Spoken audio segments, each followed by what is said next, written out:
Are you a founder of a company, or maybe a co-founder, or maybe you're working for a founder or a co-founder, a new company, a startup? Now you see, most of the startups, they fail within the first 5 years. Now, why does it happen? Most of the times, it is because of the founder. There are 6 signs. And when you see these signs in the founder, you should understand, or you should know, that the founder is transforming into a boulder, becoming a roadblock, an obstacle, and the cause for the eventual demise of the company. Now, what are these 6 signs? Let's understand them. But before that, make sure that you click on the link below and download the worksheet, free worksheet that will help you understand these concepts better and make the session even more powerful. So let's begin.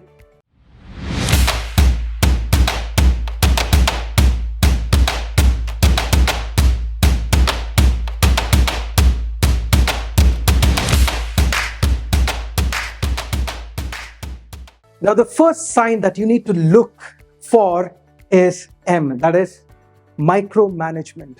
Now, you see, founders, what happens is they develop this fear of losing the company, or they do not want the company to get destroyed. Somewhere they end up believing that they got to manage everything, look into everything, and maybe they get inspired like people like Steve Jobs or Jeff Bezos.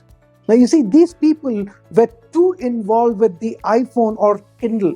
They were successful, but then the kind of tension it creates within the team, right? I think it's not worth it. But yes, it depends on your perspective. You may feel that, yes, it was worth it.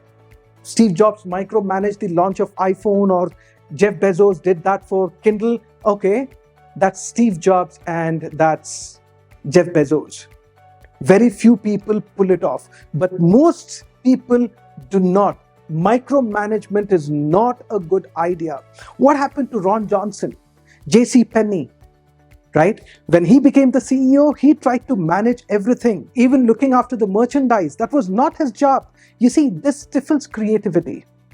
And micromanaging is not a good idea. If you are a micromanager, get out. That's not your job. Stop working from the premise of fear, where you feel that the company will get destroyed or you will lose the company if you do not micromanage.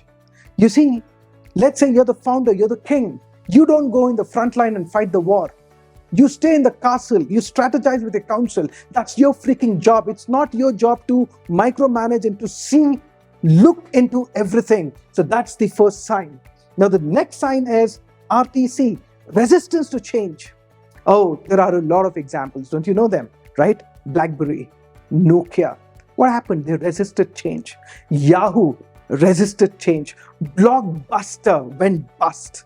Netflix kicked its ass out of the business. Why? Because these people were not ready to embrace change. They were not able to anticipate where the market is going. They could not see the trajectory. And even if they did, there was a resistance to change. You got to embrace change. It's a part of our life today, especially when artificial intelligence is around. And now you see, LOSV, the third sign.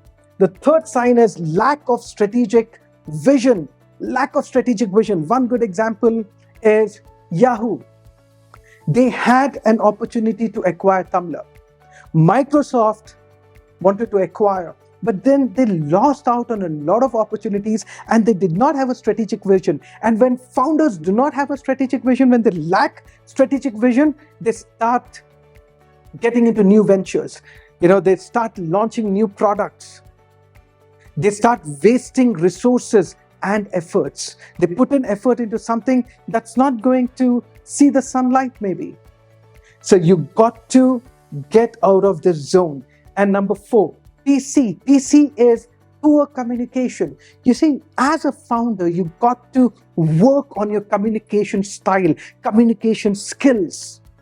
Let's say you make a major strategic decision, a strategic shift. And if you do not communicate the reasoning behind, I'm not asking you to explain every decision that you make. No, that's not your job. But then when your stakeholders are looking up to you, the core team is looking up to you, it's your job to communicate the reasoning behind your decision. And it's just not with your team. What about your PR, public relation? As a founder, as a co-founder, you need to know what to say, when to say it, and how to say it. Should you be 10 on 10 always? No, not at all. But then you really need to be smart when you communicate. You cannot communicate poorly the way the CEO of Snapchat did. Evan Spiegel, right? He said something that did not go well in India and Spain. And what happened later? It's history. So work on your communication, learn how to communicate. If you do not know, go learn it, find a mentor. And then you have sign number 5, financial mismanagement. VWorks, Adam Newman is a good example. You see, this co-founder, the CEO, he started spending money outrageously on offices, expansion, questionable accounting practices that led to a failed IPO. Manage your finances properly. Let your money work for you. And this outrageous spending, there is an emotional reason behind it.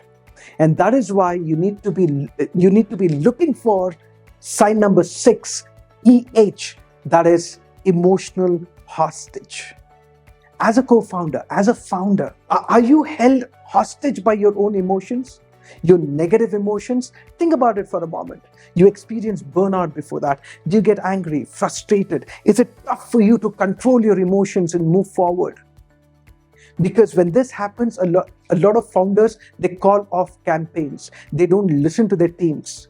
Though something is good for the company, they don't take that initiative because they let their negative emotions get the best of them. They are a hostage of their own emotions. And what happens when emotions hold you hostage? You get restricted. Your emotions will not allow you to move forward and do the things that are required for a greater good.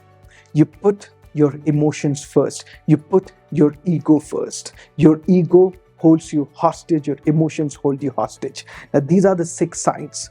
Work on them. And let me know what are the other signs you feel a founder has because of which the companies failed. Comment below and I would love to read your comments. And yes, make sure that you register on my website so that we keep you informed about my latest launches. I'm launching a lot of programs that will help you become a better version of yourself. Until then, take charge.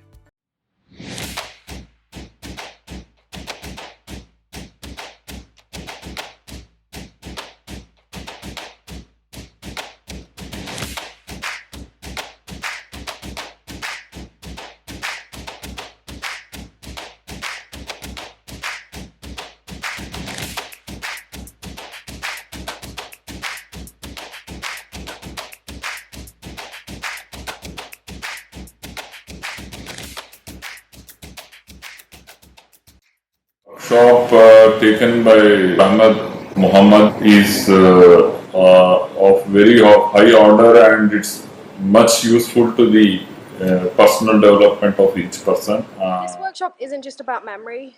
Dr. Ahmed has made us laugh, cry, and a lot more. We've had a lot of fun. And more importantly than memory, he's brought me close to my mom again, which has not been like that in a long time. मैं doctor Ahmad का जो ये workshop join किया है, मैं बहुत खुश हूँ. मेरे बच्चों में ग्रेट इम्प्रूवमेंट फील कर रही हूँ और जो मैं कभी समझ नहीं पाई, सोच नहीं पाई, वो सोचने समझने की शक्ति और वो जो नया एक तरीका है या नई सोच उन्होंने हमारे अंदर डाली है, मैं उससे बहुत ज़्यादा इन्फ्लुएंस हूँ. So the main difference between the coaching classes and this is that the coaching classes teach you the material, but the MD sir over here teaches you how to learn the material. So I feel that learning how to learn the material is really very, very important to learn the material. So this program is worth it. And I have spent about 2.5-3 lakhs on coaching classes, but they are not up to the mark. And like a fraction of that amount is being paid to MD sir, and the results are 100 times better than what the coaching classes can do. मैं सबको ये बताना चाहती हूँ कि इतनी powerful class है कि अगर ये नहीं किया तो जिंदगी का एक बहुत बड़ा हिस्सा मिस कर दिया. मैं बता रही हूँ कि प्लीज ज्वाइन करो. Don't miss this opportunity.